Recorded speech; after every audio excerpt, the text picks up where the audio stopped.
방금 소개받은 전남의대 신준호입니다. 건강과 도시라는 제목은 사실은 제가 생각을 했던 제목인데요. 유학장님께서 함께하는 인문학에서 뭔가 강의를 좀 하면 어떠냐 이런 말씀을 하시길래 잠깐 고민을 하다가 이거 인문학인데 제가 강의를 해야 되나? 라는 고민을 잠깐 하다가 하겠다고 말씀을 드리고 이 주제로 이렇게 강의를 하게 됐습니다. 지금은 코로나19가 유행하는 시절인데요. 사실은 감염병이라고 하는 질환 자체가 이 건강과 도시라는 그런 제목에서 도시하고 밀접한 관련이 있습니다. 사실은 집단 감염, 물론 개개인에서 생기는 감염병하고 조금 다른데요. 집단 감염은 기본적으로 도시화의 어떤 산물이라고 이야기를 할 수가 있습니다. 도시화의 산물인 이런 감염병, 그 중에서 특히 코로나19가 유행하는 시기에 건강과 도시를 강의하게 돼서 또 기분이 또 상당히 좀 색다르기도 합니다. 왜냐면은 아까도 학장님께서 말씀하셨다시피 이 시기하고 한편으로 보면은 좀 관련성이 있는 이런 주제다 보니까 그런 걸 의도하지는 않았지만 마치 의도한 것처럼 이런 부분이 좀 있는 것 같습니다.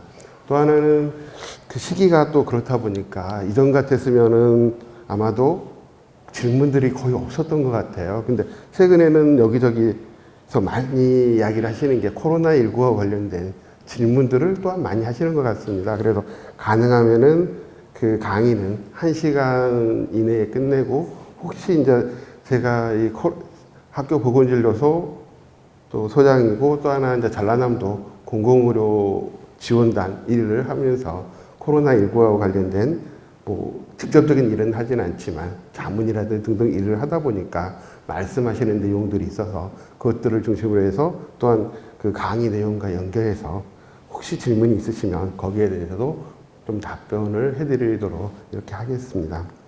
처음에 이 강의를 받아놓고 처음에는 무심코 건강과 도시 하면 좋겠다라고 딱 정해놨는데요. 다시 생각해 보니까 도시가 앞에 와야 되나?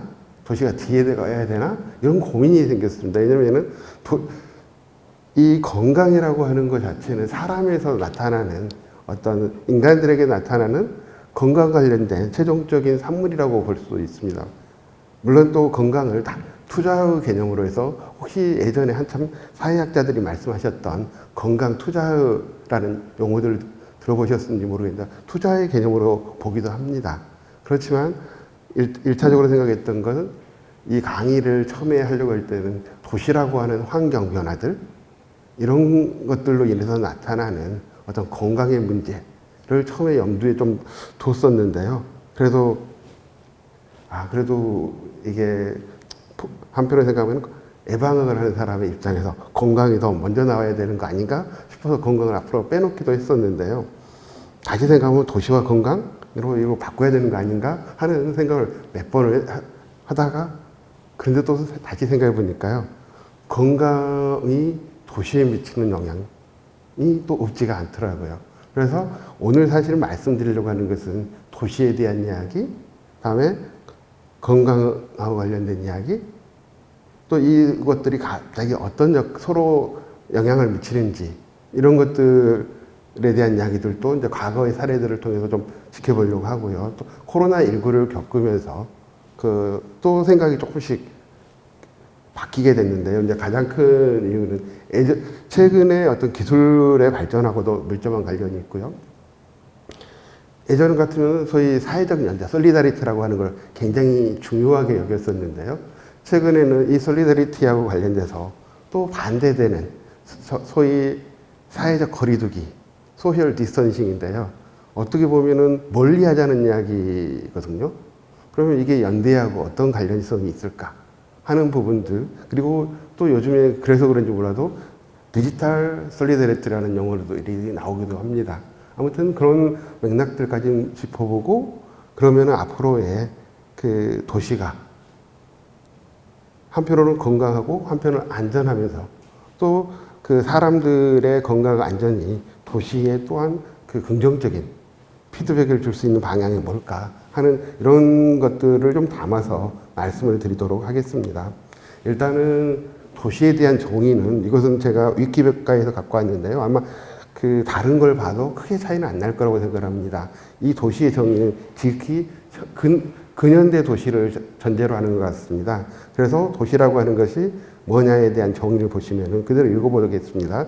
인간의 정치, 경제, 사회적인 활동 무대가 되는 장소, 또 인구 집중으로 인해 비교적 인구 밀도가 높은 지역, 또 한편으로 도시는 행정, 사회적인 의미인 도와 경제적인 의미인 시, 두 가지 의미를 가지고 있다. 그리고 무엇보다도 도시에는 제2차 산업, 3차 산업에 종사하는 인구가 많다. 이렇게 정의가 되어 있습니다. 사실은 이것은 지극히 현대적인 의미에서 도시라고 저는 개인적으로 생각을 하는데요.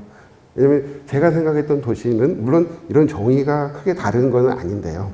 조금은 다른 맥락에서 그 생각을 하게 됐는데요.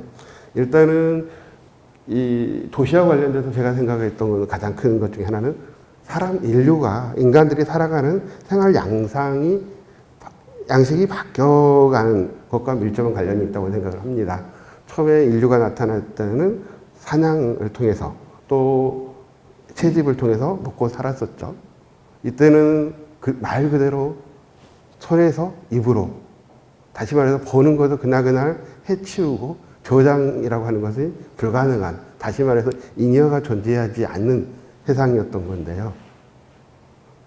근데 사람들이 농사를 짓게 되면서 잉여, 다시 말해서 먹고 남는 왜냐하면 기본적으로 농업이라고 하는 것 자체는 수렵에 비하면 생산성이 훨씬 더 높은 형태의 어떤 그 생존 방식이라고 말씀을 드릴 수가 있을 것 같고요.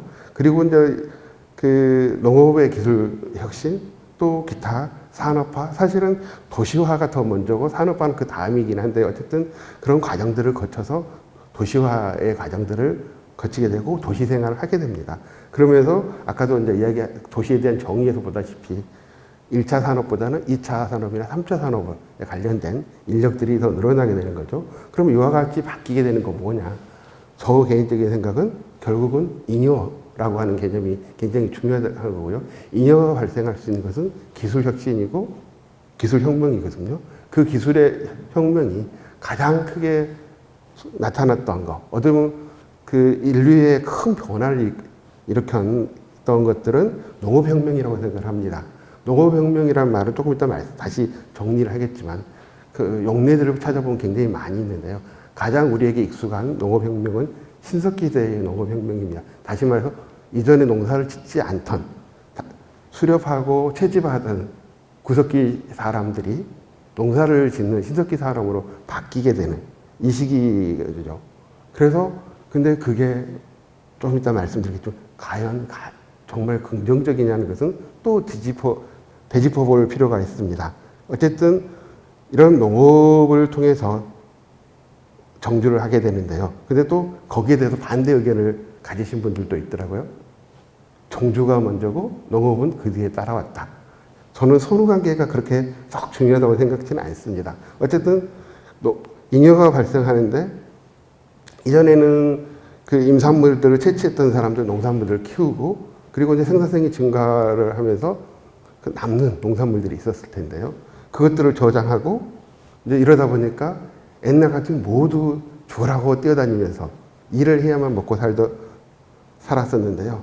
이제는 일하지 않고도 먹고 살 수 있는 사람들이 발생을 하고 다시 말하면 계급이 분화되는 일들이 벌어지는 거죠. 또한 아시는 것처럼 누군가 열심히 일해서 벌어서 농산물들을 저장해 놓으면 누군가는 어떻습니까?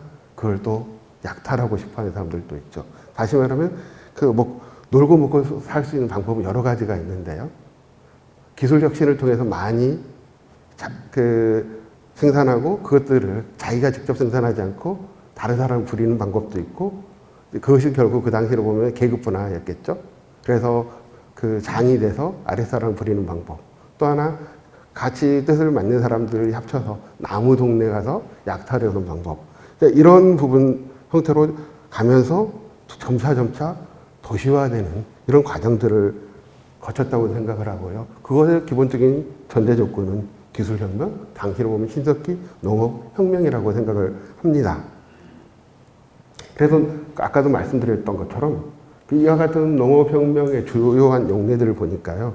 아까 말씀드린 신석기 시대의 농업혁명이 하나가 있고요. 또 하나 몇 개 더 있는데요. 이집트 10세기경인데 이집트 농업혁명이 일어나서 이 시기에는 굉장히 생산성들이 증가하면서 전 대부분의 그 경제를 차지했던 것이 농업이었던 거고요. 또 하나 18세기에 영국의 농업혁명이 있는데요. 이때는 이런 그 농업혁명을 통해서 훨씬 더 먹여 살릴 수 있는 사람들이 많이 늘었다고 하거든요. 이때 농업하고 관련된 여러 가지 기술들이 발전하면서 훨씬 더 농기구라든지 이런 것들이 발전하면서 이전에 비해서 더 많은 농업하고 관련된 생산물들이 나왔고, 그럼으로써 도시 이전에는 사실은 조금씩 잉여의 농산물이 있더라 하더라도 그렇게 많은 사람들이 살 수 없었는데 훨씬 더 생산성이 높아지면서 거대 도시들을 뒷받침할 수 있는 그리고 이게 되니까 드디어 그 도시에 공장들을 만들고 산업화가 결합이 되면서 거대 도시로 발전하는, 다시 말해서 그 도시로 집중하는 산업화 시대가 나왔다고 이야기를 합니다. 그래서 통상 어떤 사람들은 산업화가 먼저고 거대 도시가 나온 것처럼 이해를 하시는 경우도 있는데, 그 전에 이미 농업혁명을 통해서 도시화의 기본적인 요건들을 만들어 놓고 나서 이 산업화를 통해서 거대 도시로 발전하는, 그리고 또 20세기 중반에 2차 대전인데요. 이 시기에는 보통 녹색혁명이라고 이야기를 하는데 이때에 드디어 농업에서 비료를 사용하게 되는 시기입니다. 그러면서 혁신적으로 생산량이 증가하는 이런 몇 가지 용례들이 있고요. 또 여기에 나오진 않는데요. 이미 중세 때도 상당히 농업하고 관련된 기술들이 발전하면서 이미 도시에서 상당수가 다시 말해서 1차 산업에 종사하지 않는 사람들이 존재할 수 있는 여건들이 만들어졌다고 이야기를 합니다. 그래서 제가 구구하게 농업혁명을 말씀드리는 가장 큰 이유는 이와 같은 농업혁명이 어떻게 보면 도시화의 가장 기반이 됐다라고 생각을 하기 때문에 설명을 드리는 거고요. 또 건강과 도시를 대별해서 생각했을 때 과연 건강을 어느 측면에 속한다고 봐야 될 것인가 하는 데 생각이 들었고요. 도시는 또 어떤 흐름들을 갖는가. 그래서 사람에 있어서 건강이라고 하는 것은 긍정적인 측면을 부각하는 거고요.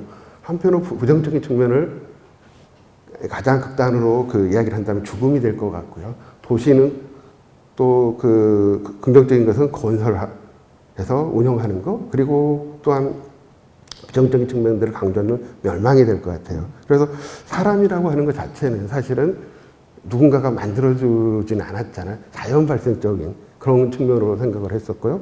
도시라고 하는 것은 사람들이 만든 그런 인적인 산물로 이렇게 볼 수 있지 않을까라는 생각을 했고요. 그래서 한편으로 생각하면은 보통 이제 여기 보통 엔트로피라는 자연과학을 하시는 분들은 엔트로피라는 용어를 이제 쓰는데요. 자연이라고 하는 것은 무질서가 증가하는 방향이고, 다음에 인이라고 하는 것은 질서가 증가하는 그런 방향인데, 한편으로 보면은 사람이라고 하는 존재는 일반적인 자연에 비해서는 좀 더 질서가 있는 편이거든요. 그리고 사람들이 만든 구조물들은 특별히 건들지 않으면은 그와 같은 상태가 그대로 유지가 되는 이런 것들이어서 좀 더 질서가 더 유지되는 이런 것이라고 저는 기본적으로 판단을 했고, 이제 이것들을 기준해서 그때 자연과 인적인 것들을 구분한다, 이것으로 구분하는 게 맞지 않았을까라는 생각을 했습니다. 그래서 인간과 건강과 도시라고 하는 것을 생각할 때 인간이라고 하는 것이 결국은 끼게 되고 이것들이 서로 작용을 하면서 영향을 미친다라고 저는 생각을 했고요. 왜냐면은 좀 이따 말씀드리겠지만 도시가 사람의 건강에 미치는 영향뿐만 아니라 또한 건강이 도시에 미치는 영향들이 사례들을 보실 수가 있을 겁니다. 그래서 이제 아까 제가 농업혁명이라고 하는 거에 대해서 반드시 긍정적인 것만 있는 것은 아니다라는 말씀을 드렸어요. 사실은 인류의 역사를 가지고 보면은 농업혁명은 생산성을 증대시켜주고 또한 인구가 증가하게 되는 이런 굉장히 긍정적이고 어떻게 보면 진화론적인 발전론적인 측면에서는 피할 수 없는 일처럼 이렇게 보이기도 하거든요. 그런데 이 그 도시화가 되는 이 과정에 농사라고 하는 게 끼게 되는데요. 이 농업혁명이 가지고 있는 그 문제점들이 있습니다. 일단은 그 농사는 영양실조를 일으키고 관절염을 유발한다고 이렇게 되어 있어요. 근데 많은 사람들이 이런 생각을 하실 거예요. 농사를 지어서 농산물을 먹는데 왜 무슨 영양실조야? 라고 생각하실 수 있어요. 근데 실제 구석기 시대와 신석기 시대의 흔적들을 찾아가지고 비교를 한 자료들이 있거든요. 훨씬 더 영양 상태는 구석기 사람들이 좋다고 돼 있고 신석기 세상에서는 일부 영양실조가 보이는 걸로 돼 있어요.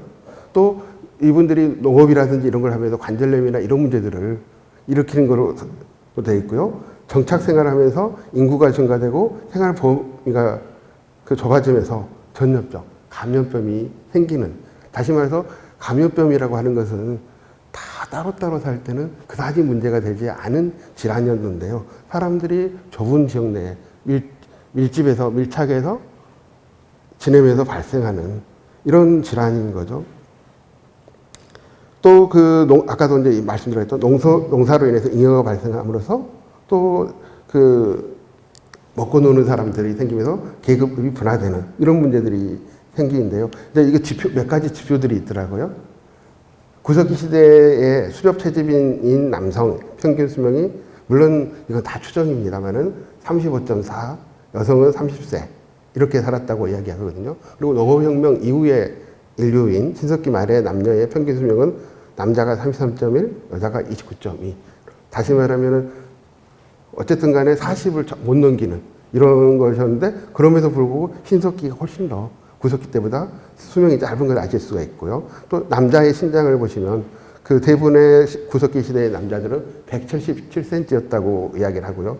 신석기 말의 남자는 161cm, 이런 결과들, 특정한 치들이 이런 것들을 보여주고 있거든요. 다시 말하면 우리가 생각하는 신석기 농업혁명이 인간을 훨씬 더 부유하게 만들고 행복하게 만들 것으로 생각했는데, 이 지표들은 그다지 행복하지 않았을 가능성들이 상당히 보이고 있고요. 그런 흔적들을 가지고 봤을 때 사람들이 훨씬 더 일찍 죽었고 더 많이 병들어 죽었을 가능성들을 보여주는 거죠. 다시 말하면 농업은 인구 생산성을 증대시키고 인구 증가는 시켰지만 인간의 어떤 건강이라고 하는 문제에서 봤을 때는 그다지 긍정적이지만 않은, 한편으로는 재앙일 수 있는 상황이라고 하는 것들을 잘 보여주는 거죠. 또 이 시기에 농업만 있는 게 아니라 그 당시는 사실은 동물을 보면은 잡는 거잖아요. 그리고 이게 문제가 생기자 빨리 해치워야 되는 거잖아요. 다시 말해서 저장된 식품들이 없는 거죠. 반면에 농업을 하던 시기에는 아울러서 동물의 가치와 같이 일어나는 시기고요. 동물과 같이 사는 이런 일들이 생기거든요. 그러니까 어떻습니까? 소위 저희가 생각하는 감염병, 전염병이 더 늘어나는 현상들이 벌어지는데요. 저도 많이는 아닌데 네팔을 몇 번 갔었거든요. 네팔의 계곡을 따라서 가다 보면 물들이 정말 깨끗하고 맑고 예쁩니다. 근데 그 물을 저희들이 먹으면 큰일 나거든요. 저희들이 감당할 수 없는 토사강난을 겪게 되는 거죠. 겉에는 되게 깨끗한데요. 분변에 의해서 물들이 오염돼서 저희들이 먹고 살 수 없는 이런 물들을 먹게 되는 거죠. 저희들이 감당하기가 굉장히 어려웁니다. 사실은 이런 과정들을 통해서 어떻게 보면은 마치 사람들이 짐승을 또 곡식들을 이전에 컨트롤 못하던 곡식과 짐승들을 컨트롤하는 것처럼 자연을 지배하는 것처럼 보였는데, 한편으로 보면은 자기가 지배한다고 생각했던 짐승 또 식물들에 어떻게 보면은 종속되는 현상들을, 얘네들에 의해서 여러 가지 영향들을 받게 되는 거죠. 그리고 현재 인류가 가지고 있는 많은 질환들이 신석기 시대 때부터 나오기 시작합니다. 그래서 가끔 혹시 여러분 다이어트에 관심 있는 분들, 구석기 다이어트 이런 거 들어보셨나요? 그것의 원리가 그거거든요. 우리의 몸에 있는 유전자는 구석기. 근데 우리의 식사라든지 생활 습관은 신석기 이후의 시대 것들. 근데 유전자는 뭐 기껏 1, 2만 년 사이에 그렇게 많이 바뀌지 않는다는 거죠. 우리의 생활과 식생 이런 모든 것들은 거의 현대화되어 있는데 우리의 유전자는 여전히 구석기대에서 크게 벗어나지 않는다.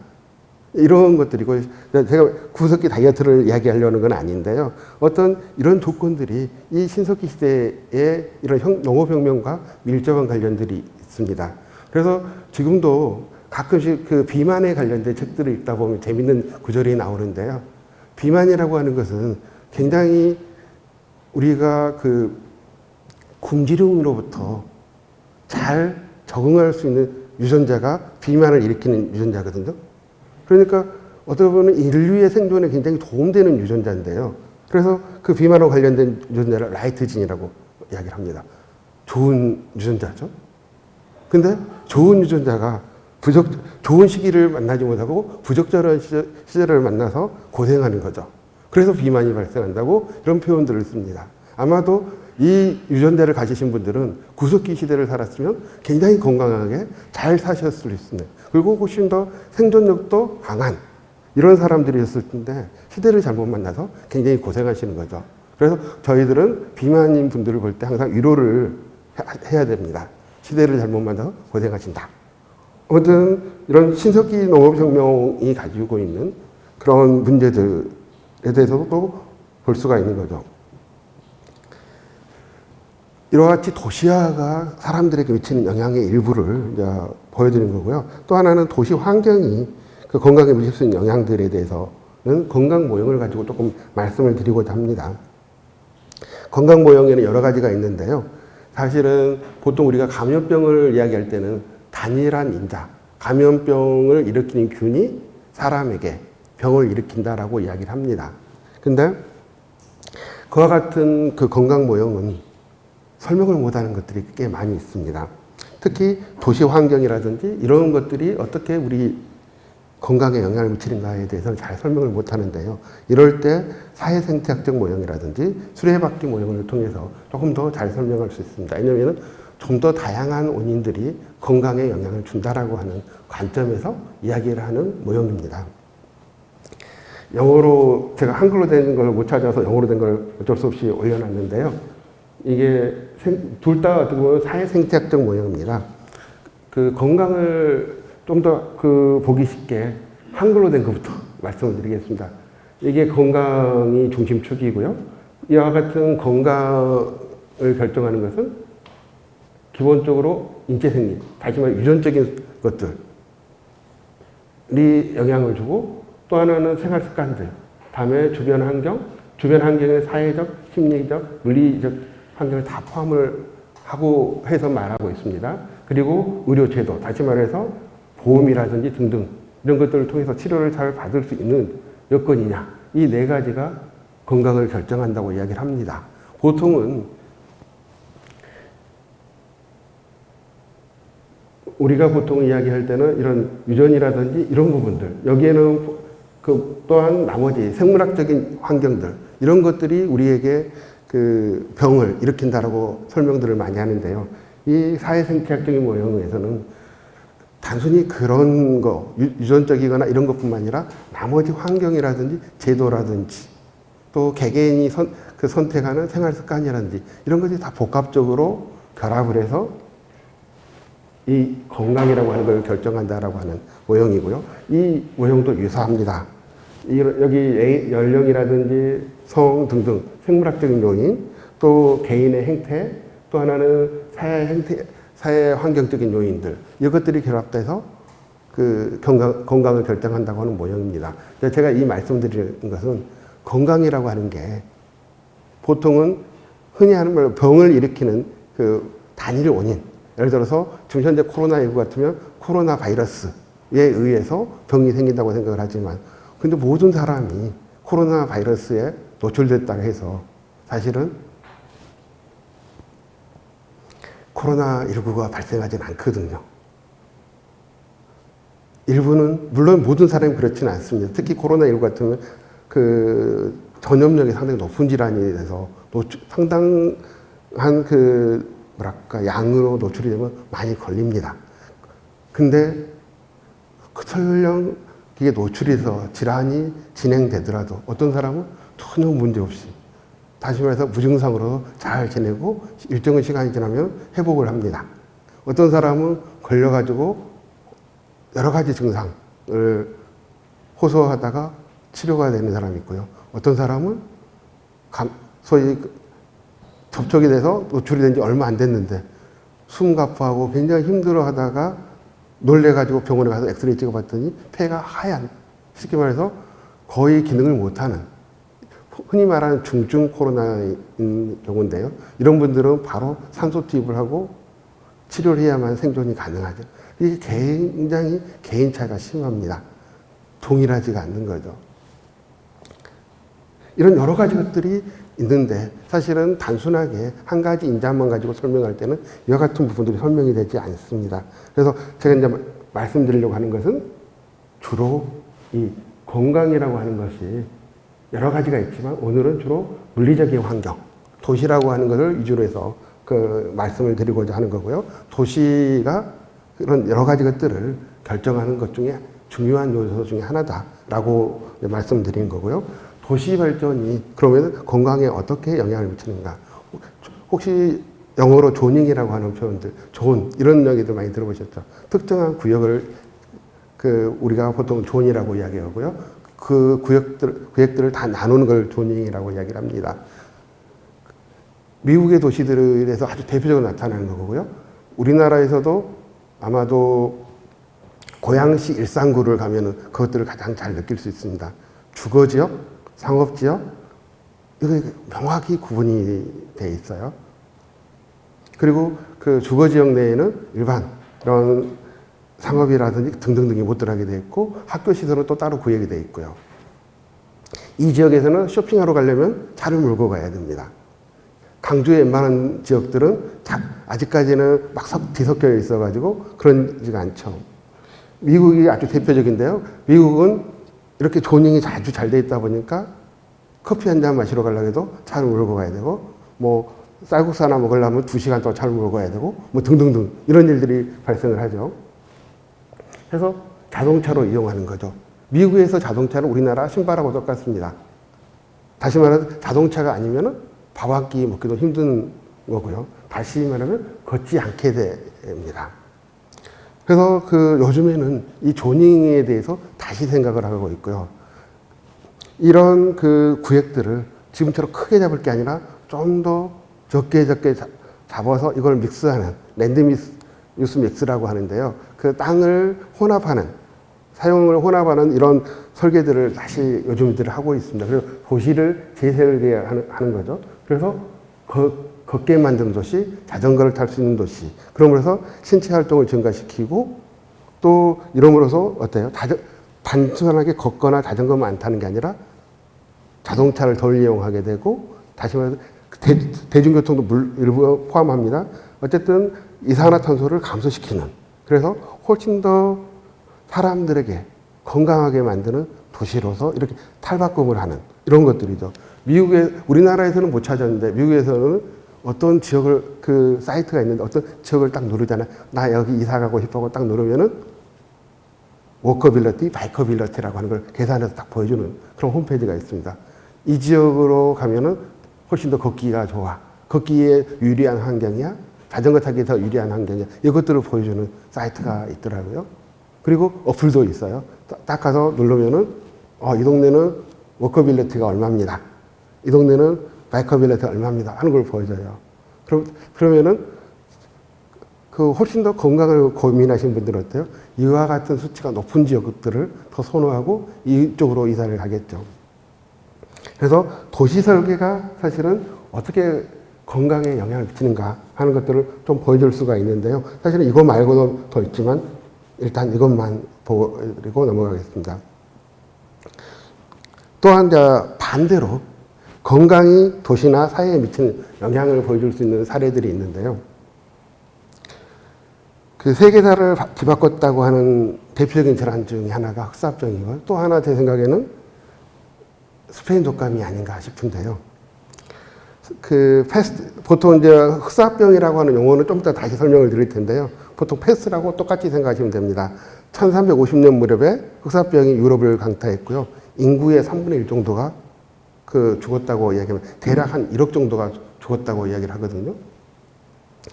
그래서 이렇게 죽음으로써 어떤 일이 발생하냐면 결국 일할 사람, 소작농이 줄어들게 되고 또 이 사람 결국 그러니까 어떤 일이 생겨요?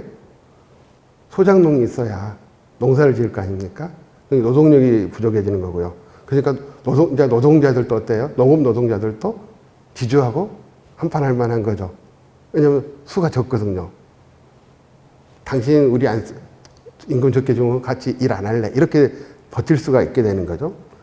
이러므로써 드디어 봉건제가 무너질 수 있는 여건들이 만들어진 거죠. 그래서 사실은 이런 것들 때문에 서유럽이 빨리 더 발전할 수 있는 여건이 되었다고도 설명을 합니다. 보통은 뭐 거기에서 그 기술혁명이 발생을 하고 또 그 군주와 또 귀족과 시민 뭐 여러 가지 보통 설명을 많이 하잖아요. 근데 소위 전염병, 감염병의 틀에서 다시 그 시기를 봤더니 오히려 감염병이 미친 영향이 훨씬 크다는 거죠. 왜냐면 인구의 3분의 1인 1억이나 죽어버렸는데요. 방법이 없잖아요.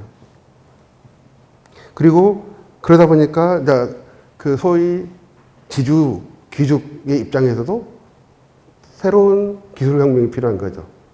부족한 인력을 대체할 수 있는 기술들이 필요한 거고 그것들을 개발하게 되는 거고요. 실제 중세 때에 그런 기술혁명들이 같이 동반이 있다고 이야기를 하더라고요. 그러므로서 더 많은 사람들이 도시에서 거주할 수 있는 여건들이 만들어졌다고 얘기를 하고요. 또 하나는 이와 같이 그 사망률이 굉장히 높은 전염병, 지금은 이제 감염병으로 용어가 바뀌었는데요. 참고를 하니까 어때요? 사람들은 안전하지 않는 유럽에서 안전한 새로운 곳으로 이주하고 싶어 했던 것이라고 이야기를 합니다. 특히 이제 이와 같은 그 노력이 굉장히 많았던 지역 중에 하나가 스페인과 포르투갈인데요. 이 두 지역은 또 그 밖으로 나가게 되는 이유들이 또 다른 이유들이 있더라고요. 사실은 그 당시에 교역에 있어서 가장 중심이 됐던 지역은 이탈리아인데요. 그 당시에 그 유럽에서의 교역에 가장 많은 양이 있었던데 지중해를 끼고 있는 것이었습니다. 다시 말해서 유럽에서 가지고 있지 못한 여러 가지 것들이 중동을 거쳐서 중개무역 형태로 해서 이탈리아를 와서 다시 유럽의 현역으로 퍼지는 이런 루트를 밟아가고 있었는데요. 그러니까 스페인이라든지 포르투갈에서 굉장히 셈이 났어요. 쟤들처럼 우리도 하고 싶은데 지중해는 들어갈 수는 없고 다른 루트가 없나. 이제 이것들도 영향을 미쳤다고 이야기를 합니다. 어쨌든 간에 그 전염병, 감염병이 여기에 불을 붙였다고 이야기를 합니다.